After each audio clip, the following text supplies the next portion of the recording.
కుసుమ్ శరీరం మీద ముఖం మీద పొక్కులు వచ్చి జ్వరం వచ్చింది. మశూచికము వచ్చింది.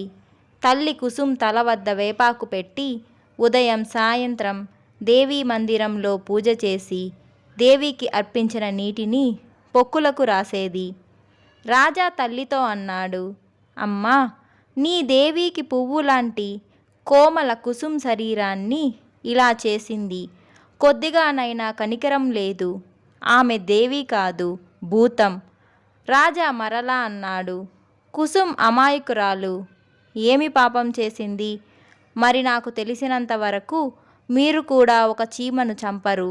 ఇది అమ్మవారు గిమ్మవారు ఏమీ కాదు. ఇది మశూచి రోగము. ఒకవేళ మీరు మశూచి టీకా వేయించినచో ఇలా బాధపడేది కాదు.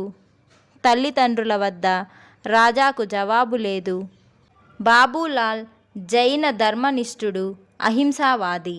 మశూచి టీకా మందులో అనేక జీవుల హత్య జరుగును. అందుకే వైజ్ఞానిక ఉపాయాన్ని బహిష్కరిస్తారు. తండ్రి గాంధీజీ శిష్యుడు. గాంధీ కూడా టీకా వేయించడాన్ని విరోధిస్తాడు. తండ్రి కుసుమ్ తల నిమురుట చూచి రాజా అన్నాడు, ఇది మీరు టీకా వేయించని పరిణామము. మీకు డాక్టర్ మీద నమ్మకం ఉన్నచో రోజు ఉదయము సాయంత్రము దేవీ మందిరంలో పూజ ఎందుకు చేయాలి? ఒకవేళ దేవి మీద విశ్వాసం ఉంటే డాక్టర్ ముందు ఎందుకు ఇవ్వాలి? నేను ఈ దేవిని గీవిని నమ్మను. ఇందుకే ఆమె మందిరానికి ఉదయం సాయంత్రం వెళ్ళి ఆమె మీద ఉమ్మి వస్తాను. తాత, తండ్రి అతి గారాబము చేసి నిన్ను పూర్తిగా నాశనం చేశారు. నీవు భగవంతుణ్ణి నమ్మకపోతే నమ్మకు, కానీ దేవీ దేవతల మీద ఉమ్మివేయడం పిచ్చికాక మరేమిటి? నీ ఈ పోకిరీతనము వల్లనే కుసుమ్ బాగు కావడం లేదు అని తల్లి అన్నది. రాజా అన్నాడు, నేను దేవి మీద ఉమ్మివేస్తే ఆమె నాకు శిక్ష ఇస్తుంది. నేను దాన్ని అనుభవించుటకు సిద్ధం. నాకు దేవికి మధ్య కుసుమ్ ఎందుకు వచ్చింది? రాజాతో వాదించుట వ్యర్థమని మౌనమైపోయింది. ఇతనికి ఏది చెప్పినా దానికి వ్యతిరేకంగా చేస్తాడని ఆమె వంటింటిలోకి వెళ్ళింది. రాజా కుసుమ్ వద్ద కూర్చొని పొక్కుల మీద మంట తగ్గడానికి ఊదుచుండేవాడు. 3వ రోజు కుసుమ్ మరణించింది. తండ్రి శ్మశానం నుండి తిరిగి రాగానే రాజా అన్నాడు, నానా, మీరు టీకా వేయించనందునే కుసుమ్ మరణించింది. ఆమె మృత్యువుకు మీరే బాధ్యులు. తండ్రి అన్నాడు, బిడ్డా, నీవు నన్ను ఏమన్నా అను, కానీ ప్రతి ఒక్కరూ తన పూర్వజన్మ కర్మలను అనుభవించక తప్పదు. ఆ అమాయకురాలు తన కర్మల నుండి ముక్తము కావడానికే జన్మ తీసుకున్నది. రాజా వెంబడే అన్నాడు, మీరు అగ్గిలో చేయి వేస్తే వెంబడే కాలుతుంది. వచ్చే జన్మ వరకు ఎదురు చూడనక్కర్లేదు. మీ మునులు అంటారు, పూర్వజన్మ కర్మఫలము ఈ జన్మలో అనుభవిస్తారు. వారు నా ముందు అగ్నిలో చేయి వేస్తే వెంబడే కాలుతుందా లేదా? కర్మ చేయగానే దాని పరిణామము అప్పుడే వస్తుంది. వచ్చే జన్మ, గడిచిన జన్మ ఎవరు చూశారు? ఇదే పండితులు, పురోహితులు, ధర్మ గురువులు మనిషి ఒక ఆటబొమ్మ అంటారు. భగవంతుడు ఎలా ఆడిస్తే అలా ఆడుతుంది అంటారు. ఒకవేళ ఇదే సత్యమైతే కర్మ చేస్తే ఏమి లాభము? వ్యక్తి తన కర్మకు బాధ్యుడే కాదు. హిట్లర్, స్టాలిన్, చెంగిస్ ఖాన్ మరియు తైమూర్ లంగ్ లక్షల హత్యలు చేశారు. దానికి వారు బాధ్యులు కారు. ఎందుకంటే వారైతే ఆటబొమ్మలు, హత్యలైతే భగవంతుడు చేయిస్తున్నాడు. అందుకే నేను కర్మవాద, భాగ్యవాద సిద్ధాంతము అబద్ధములు, వ్యర్థ ప్రలాపములు అంటాను. తండ్రి వద్ద రాజా తర్కానికి ఏ జవాబు లేక మౌనంగా బయటికి వెళ్ళిపోయాడు. రాజా తాతను అడిగాడు, కుసుమ్ ఎక్కడికి వెళ్ళింది? ఇంట్లో అందరూ ఎందుకు ఏడుస్తున్నారు? తాత అన్నాడు, రాజా, కుసుమ్ను భగవంతుడు తన వద్దకు పిలుచుకున్నాడు. కుసుమ్ ఇక ఎప్పటికీ రాదు. రాజా తాతతో మొండిపట్టు పట్టాడు. మీరు నన్ను భగవంతుని వద్దకు తీసుకెళ్ళండి. నేను అతనితో కుసుమ్ను తిరిగి ఇవ్వమని అడుగుతాను. కుసుం స్థానంలో ఇంక ఎవరినైనా పిలుచుకోమంటాను. తాత తెలియబర్చాడు. రాజా, ఆమె దుఃఖము ఇవ్వడానికే వచ్చింది, కావున ఆమెను మర్చిపో. రాజా ఏమీయూ తినక పడుకున్నాడు. భోజన సమయాన తల్లి, తండ్రి, తాత పిలిచారు. రాజా, నాకు భోజనం వాసనతోనే వాంతిగా ఉంది, నన్ను బలవంత పెట్టకండి అన్నాడు. పాలు పండ్లు కూడా తీసుకోలేదు, నీళ్లు మాత్రం తీసుకున్నాడు. తల్లి అన్నది, కుసుంను చాలా ప్రేమించేవాడు కావున కుసుం లేనందున భోజనం మానివేశాడు. నా మాట అస్సలు వినడు. ఇలా మంకు చేస్తే అమ్మమ్మ వద్దకు పంపిస్తా. రాజా ఆవేశంలో అన్నాడు. నేను అమ్మమ్మ వద్దకు వెళ్ళను, భగవంతుని వద్దకు వెళ్తా.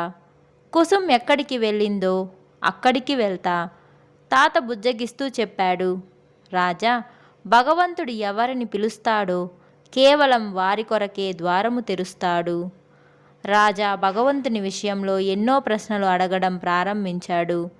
భగవంతుడు ఎందుకు పుట్టిస్తాడు, ఎందుకు చంపుతాడు, ఒకరి వయసు ఎక్కువ ఒకరి వయసు తక్కువ ఎందుకుంటుంది, భగవంతుడు అందరినీ సమానంగా ఎందుకు చూడడు, భగవంతుడు ఎక్కడ ఉంటాడు, భగవంతుడు అందరి పాపపుణ్యాల లెక్క ఎలా ఉంచును.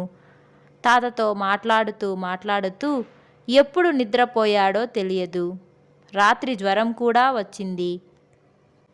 రెండవ రోజు ఇంటి ముందు ఒక సాధువు గోచీలాంటి వస్త్రం చుట్టుకొని కమండలముతో నిలిచి ఉన్నాడు.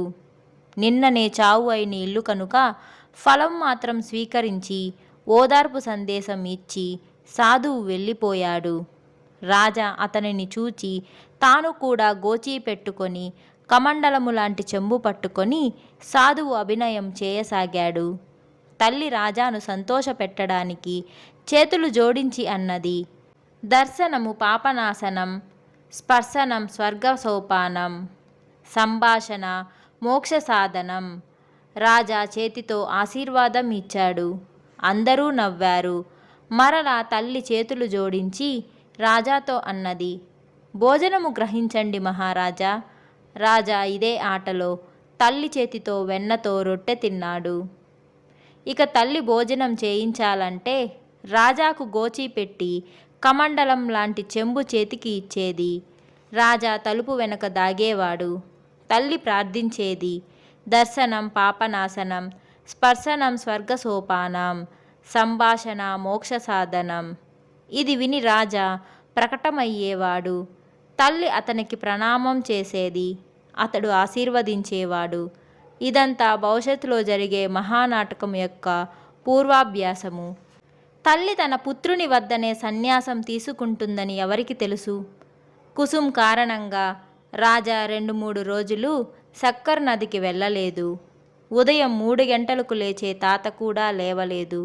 కానీ 4వ రోజు తాత రాజాను నిద్ర నుండి లేపి నదికి రమ్మన్నాడు. రాజా రానని దుప్పటి కప్పుకున్నాడు. తాత దుప్పటి లాగి అన్నాడు. రాజా బిడ్డ, ఆలస్యం చేయకు. నిన్ను నది, సూర్యకిరణాలు, పక్షులు, కోకిల పిలుస్తున్నవి. రాజా అన్నాడు. నాకు చాలా మంచి స్వప్నం వచ్చింది, నీవు చెడగొట్టావు. తాత ప్రేమతో పాట పాడినాడు. నిద్ర నుండి మేల్కో యాత్రికుడా, నిద్రించే రాత్రి పోయింది, తెల్లవారింది. ఎవరు నిద్రిస్తారో వారు పోగొట్టుకుంటారు, ఎవరు మేల్కొంటారో వారు పొందుతారు. గిలిగింతలు పెట్టగానే లేచి కూర్చున్నాడు. ఇద్దరు నదిలో ఈదడానికి వెళ్ళారు. చూస్తూ చూస్తూ 3 నెలలు గడిచాయి. బూరా బండి తీసుకొని రానే వచ్చాడు రాజాను కూష్వాడాకు తీసుకువెళ్ళడానికి. అప్పుడు రాజాకు అమ్మమ్మ, రాజాసాహెబ్ స్నేహము జ్ఞాపకం వచ్చింది. రాజా వెళ్ళగానే పడవ చేయించమని పట్టుపట్టాడు.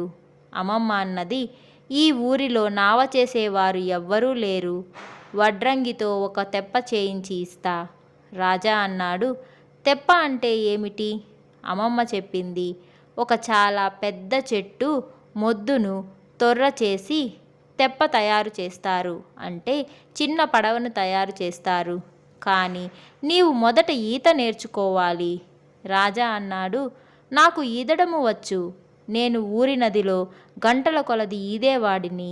అమ్మమ్మ ఆందోళనగా అన్నది. నీవు ఈదడము ఎప్పుడు నేర్చుకున్నావు? నాకు ఇంతవరకు చెప్పనేలేదు. రాజా నవ్వి అన్నాడు. అమ్మ వెంబడి ఊరికి వెళ్ళినప్పుడు సక్కర్ నదిలో నేనే స్వయంగా ఈత నేర్చుకున్నాను. 2-3 సార్లు మునిగాను. తరువాత నా కాళ్ళు చేతులు తనంతట తానే ఆడసాగాయి. నది మనిషిని పైకి ఎగరేస్తుంది, ముంచదు. అమ్మమ్మ గుండె దడేలుమన్నది. అమ్మాయికి ఎంత నిర్లక్ష్యము! 5 సంవత్సరాల పిల్లవాణ్ణి నదికి ఒంటరిగా పంపింది. ఒకవేళ మునిగి ఉంటే? అమ్మమ్మ ఈత విషయం వివరంగా అడుగగా రాజా అంతా తెలియపరిచాడు. ఆమెకు నమ్మకం కలగలేదు. అదే రోజు బూరాను, రాజాను నదికి తీసుకెళ్ళి బూరాను మొదట నీటిలో దించింది. తరువాత రాజా నదిలో దుమికి చేపలాగా ఈదాడు. అది చూచి అమ్మమ్మ, బూరా ఆశ్చర్యపడ్డారు. తరువాత రాణీమ అందమైన తెప్పను దాన్ని నడపడానికి 2 కొయ్య తెడ్లను చేయించింది. అమ్మమ్మ బూరాతో నదికి వచ్చి రాజాకు తెప్పను నడపడం, దాన్ని అదుపులో ఉంచడము, వెనుకకు ముందుకు నడపడం నేర్పమన్నది. తెప్ప 2-3 సార్లు అదుపు తప్పితే బూరా అదుపు చేశాడు. 2వ రోజు రాజా నేను ఒంటరిగానే నడుపుతానని పట్టుపట్టాడు. బూరా చెరువులో తెప్ప వెంబడి ఈదుతూ ఉన్నాడు. 4వ రోజు రాజా తెప్పను గురి తప్పకుండా నడపగలడని, అవసరం పడితే ఈదగలడని విశ్వాసం కలిగింది. ఇప్పుడు రాజా దూరాన ఉన్న కమలముల వద్దకు, బాతుల వద్దకు, పూల చెట్ల వద్దకు వెళ్ళి సంతోషించేవాడు. బూరా చెరువు ఒడ్డున కావలిగా ఉండేవాడు. దీనికి కంటిన్యూషన్ నెక్స్ట్ వీడియోలో వస్తుంది. ఈ వీడియో మీకు నచ్చినట్లయితే తప్పకుండా లైక్ చేయండి.